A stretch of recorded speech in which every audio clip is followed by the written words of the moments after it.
I woke up with that cold, heavy feeling in my stomach, the one you get when a nightmare clings to you long after your eyes open. I remember thinking, thank God, it was just a dream. But then I reached for my phone, and the nightmare wasn't just in my head anymore. It was real. It was online. And it was posted by my best friend. For the sake of this story, let's call her Chloe. For 10 years, Chloe was my person. She was the one I called after a bad day, the one who held my hand through breakups, and the one who, I thought, understood my struggles with anxiety better than anyone. A few weeks ago, I had a severe panic attack. It was ugly, raw, and completely overwhelming. I couldn't breathe, my heart was hammering against my ribs, and I felt like the world was closing in. Chloe was there. She held me, she coached me through my breathing, and she stayed until I finally calmed down. I remember feeling so grateful, so seen. I thought, this is what true friendship is. I couldn't have been more wrong.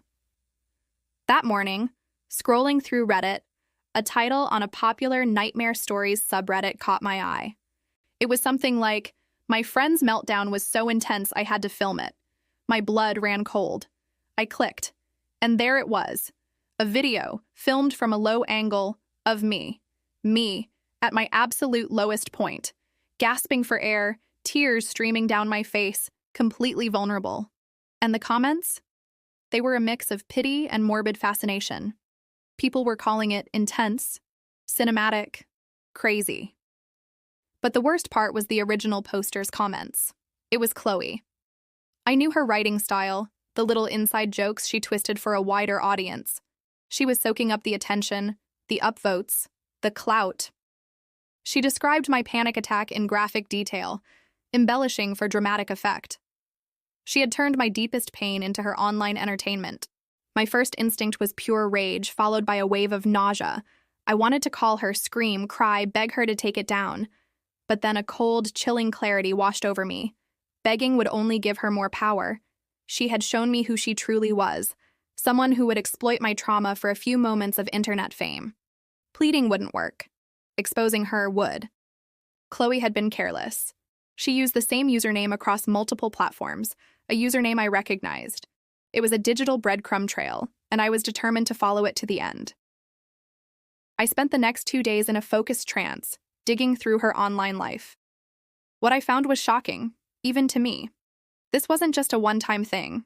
Chloe was living a complete double life. On one hand, she was the caring, empathetic person everyone knew. Online, she was a clout-chasing vulture. She had an entire secret persona built around other people's struggles. She'd post vague, dramatic stories about friends in crisis, farming sympathy, and followers. My panic attack video was just her biggest hit. The most damning discovery came when I found her professional profiles.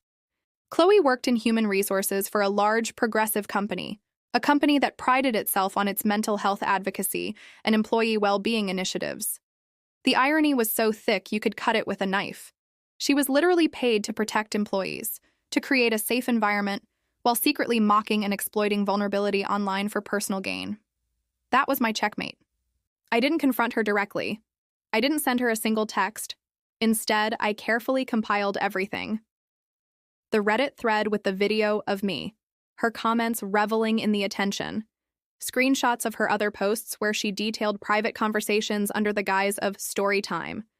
I linked it all back to her professional identity, highlighting the stark, hypocritical contrast between her job and her online hobby.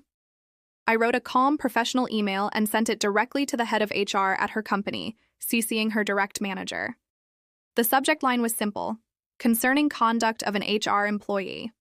The fallout was faster and more spectacular than I could have imagined. Within 24 hours, the Reddit post was deleted. Her account vanished. A few days later, a mutual friend called me asking if I knew what happened to Chloe. Apparently, she'd been fired. Immediately. The company couldn't risk the liability of employing an HR person who actively exploited mental health crises for clout. The news spread like wildfire through our friend group.